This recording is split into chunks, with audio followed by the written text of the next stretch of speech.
Hello dear students, आज हम दो चर वाले रैखिक समीकरण युग्मों के बारे में पढ़ेंगे। Pair of linear equations in two variables और उनकी संगतता और असंगतता के बारे में भी जांच करना सीखेंगे।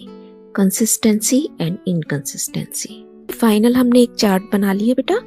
पहली कंडीशन में क्या था, संगत है, एक हल निकल रहा है ना इसमें जब दोनों बराबर नहीं है तो।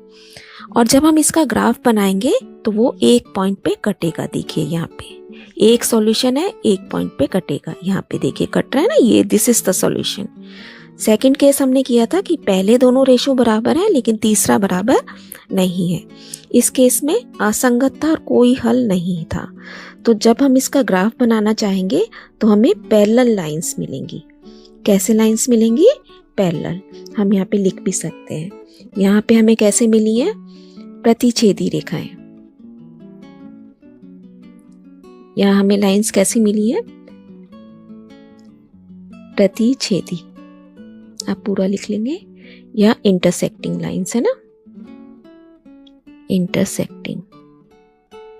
सेकंड केस में हमें कैसी मिली है? पैरेलल लाइंस मिली है।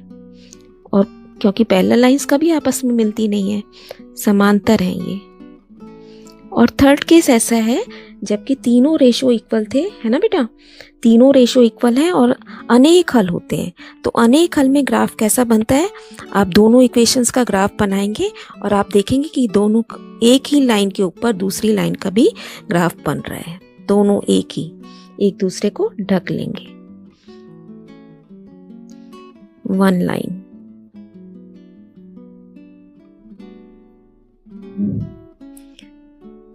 तो अब हम कुछ क्वेश्चंस करते हैं इस पे बेस। देखिए ये हमें क्वेश्चन दिया हुआ है x minus 7y plus 42 equal to 0 and the second is x minus 3y minus 6 equal to 0।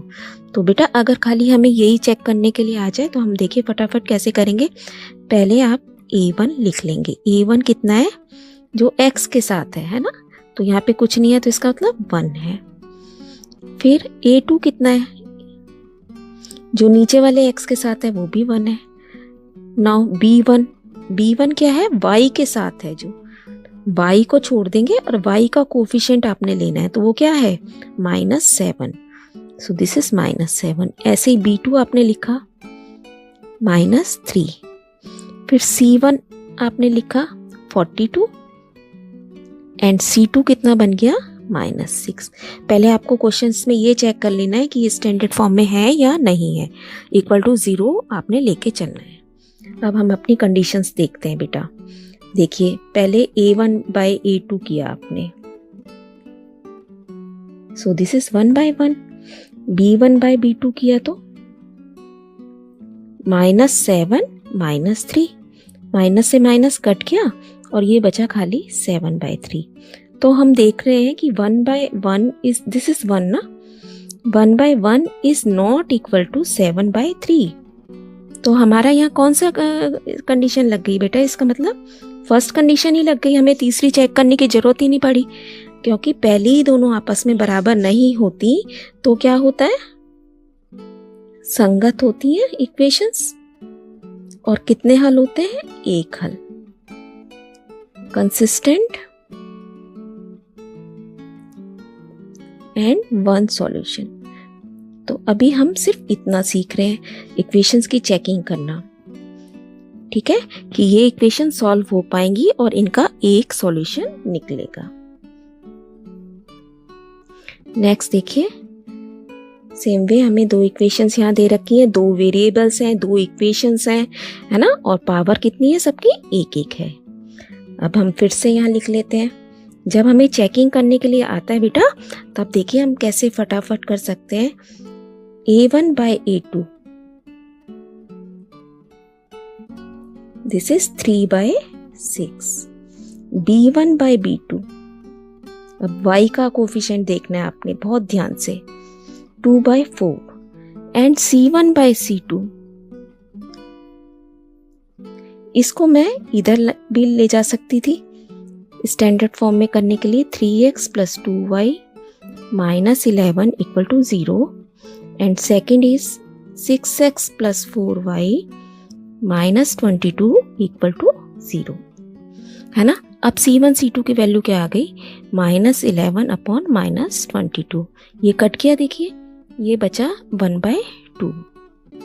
अब ये भी कट के क्या आया, 1/2 एंड दिस इज आल्सो 1/2, यानी कि तीनों केसेस में 1/2 मिल रहा है हमें। इसका मतलब A1/A2 is equal to B1/B2 equal to C1/C2। और ऐसे केस में क्या होता है, संगत होते हैं और अनेक हल होते हैं ना बेटा। एक ही इक्वेशन लाइन बनेगी इसकी, अनेक हल, मैनी सॉल्यूशंस, इनफाइनाइट सॉल्यूशंस। अब अगर मान लीजिए यही क्वेश्चन हमारे को इस तरीके से दिया जाता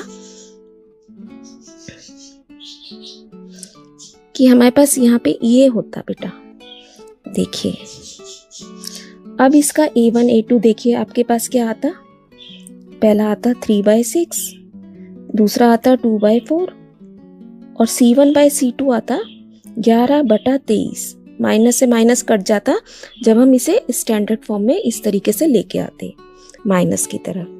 अब देखिए बेटा हमारे पास वैल्यूज आती 3/6, 2/4 और 11/23, है ना।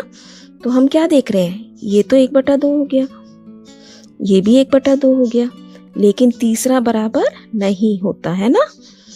तो हमारे पास यहाँ कौन सी कंडीशन बनती, A1/A2, यहाँ देखिए ये दोनों बराबर हैं, पहले दोनों बराबर है रेशो, लेकिन तीसरा बराबर नहीं है। तब हमारे पास कौन सा केस बनता, असंगत, यानी कि कोई सॉल्यूशन नहीं है, नो सॉल्यूशन। और हम यहाँ क्वेश्चन को सॉल्व नहीं कर पाएंगे, यहीं छोड़ देंगे यहाँ क्वेश्चन आप। नेक्स्ट देखिए, अब ये हमें एक क्वेश्चन दिया गया है 3x + 2ky equal to 2 and the second is 2x + 5y + 1 equal to 0। यहाँ आप देख रहे हैं बेटा एक अननोन भी हमें टर्म दे रखी है k, तो साथ में इसको निकालने के लिए बोला गया है कि ये समांतर रेखाओं के समीकरण है। तो समांतर रेखाओं के समीकरण में कौन सी कंडीशन होती है कि पहले दोनों बराबर होते हैं और तीसरा रेशो बराबर नहीं होता। तो सबसे पहले हम इसे स्टैंडर्ड फॉर्म में चेंज करेंगे। ये बन गया हमारे पास 3x + 2ky -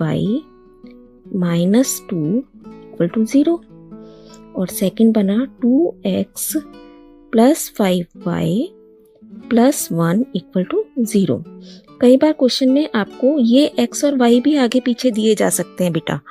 सपोज ये अगर ऐसे होता ना 3x + 2ky इक्वल टू 2 दे रखा है और यहाँ पे हमें लिख दिया जाता 5y + 2x + 1 इक्वल टू 0। तो आपको ये ध्यान रखना है कि x के नीचे x का कोफिशिएंट ही हमें लिखना है, जिससे हम रेशो इजीली ले पाए और करेक्ट ले पाए, है ना। तो हम पहले इसको x की टर्म को आगे लेके आएंगे, फिर 5y फिर +1। स्टैंडर्ड फॉर्म में आपने इसी सीक्वेंस में चलना है। अब देखिए क्वेश्चन करते हैं। तो हमें क्या दे रखा है, गिवन क्या है, गिवन में आप लिख दीजिए, यहाँ पे दिया है क्या है, कैसी इक्वेशंस है, समांतर रेखाओं के समीकरण है, पूरा लिख देंगे आप यहाँ पे। तो इसलिए क्या होगा, A1/A2 कंडीशन लिखते हैं हम, B1/B2 और ये बराबर किसके नहीं होगा, C1/C2 के। ये कंडीशन हमारे पास दे रखी है, इसका मतलब अब हम वैल्यूज रखेंगे।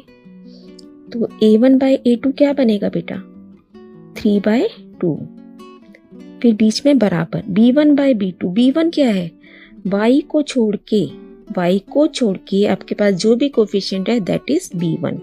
तो B1 क्या बन गया 2k, B2 क्या है 5 and it should not be equal to -2/1।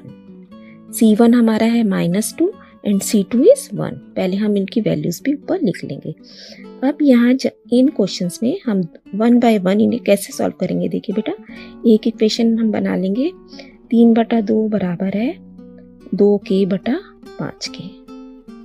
और एक इक्वेशन हम बनाएंगे इन दोनों से, ये और ये। तो हमारे को लेना है 2k/5 is not equal to -2। तो आंसर हमारा क्या आ जाएगा, जब इसको सॉल्व करेंगे k की वैल्यू कितनी आ जाएगी, ये देखिए 2 नीचे गया और 5 ऊपर, तो k should be equal to